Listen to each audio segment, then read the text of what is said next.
नमस्कार। चलिए आज एक ऐसी कविता की दुनिया में चलते हैं जो मौत के बाद जिंदगी के राज खोलती है। W.H. ऑर्डन ने यह कविता अपने दोस्त और एक बहुत ही महान कवि W.B. यीट्स की याद में लिखी थी। पर यह सिर्फ एक श्रद्धांजलि नहीं है, ये कला और कलाकार के रिश्ते पर एक बहुत ही गहरा सवाल भी उठाती है। तो चलिए इसी सवाल का जवाब ढूंढते हैं। तो सवाल यही है और आज हम इसी का जवाब ऑर्डन की नज़रों से ढूंढने की कोशिश करेंगे। ये एक सफ़र है यह समझने का कि जब एक कलाकार का शरीर तो शांत हो जाता है तो उसकी आत्मा यानी उसके शब्द आखिर जिंदा कैसे रहते हैं। तो कविता का पहला हिस्सा हमें सीधे उस दिन में ले जाता है जिस दिन यीट्स ने इस दुनिया को अलविदा कहा था। और कमाल की बात यह है कि ऑर्डन यहाँ कोई इमोशनल माहौल नहीं बनाते, बल्कि एक ठंडी बेपरवाह हकीकत हमारे सामने रख देते हैं। जरा सोचकर देखिए वो माहौल कैसा रहा होगा। कविता बताती है कि नदियां जम चुकी थीं, एयरपोर्ट्स वीरान पड़े थे और शहर की मूर्तियों पर बर्फ की एक मोटी चादर बिछी हुई थी। ऑर्डन के शब्दों से ऐसा लगता है मानो पूरा का पूरा दिन ही अपनी आखिरी सांसें गिन रहा हो।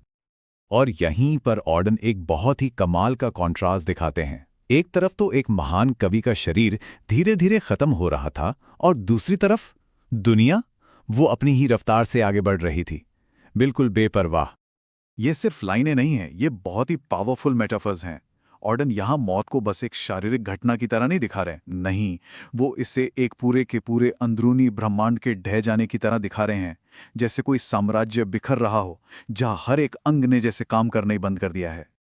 येट्स की मौत की इस ठंडी हकीकत को दिखाने के बाद ऑर्डन अब हमें इस कविता के दिल में ले जाते हैं और एक बहुत बड़ा सवाल उठाते हैं, आखिर कविता करती क्या है। ये लाइन पहली बार पढ़ने में एक झटके की तरह लगती है ना? क्योंकि कविता कुछ नहीं करवाती। इसे सुनकर तो ऐसा लगता है जैसे ऑर्डन खुद ही कविता की ताकत पर शक कर रहे हों। पर क्या सच में ऐसा है? नहीं, असल में ऑर्डन ये नहीं कह रहे कि कविता बेकार है, वो बस उसकी ताकत को एक नया नजरिया दे रहे हैं। उनका कहना है कि कविता का काम नेताओं की तरह दुनिया बदलना नहीं है, बल्कि हर हाल में, हर दौर में बस जिंदा रहना है। और इसका सबसे अच्छा उदाहरण खुद यीट्स की जिंदगी में मिलता है। उस समय के पागल आइलैंड यानी वहां की राजनीतिक उथल-पुथल और दर्द ने ही यीट्स को कविता लिखने पर मजबूर किया था। मतलब उनका दर्द ही उनकी सबसे बड़ी ताकत बन गया। तो कविता की सबसे बड़ी जीत क्या है? उसका जिंदा रहना। वो राजनीति की तरह कुछ करती नहीं है, बल्कि वो खुद एक आवाज बन जाती है, एक मुंह बन जाती है जो हर दौर में गूंजती रहती है। और बस यहीं से कविता का तीसरा और सबसे ज्यादा उम्मीद देने वाला हिस्सा शुरू होता है, जहां ऑर्डन एक कवि के असली मिशन के बारे में बात करते हैं। ये बात कितनी गहरी है।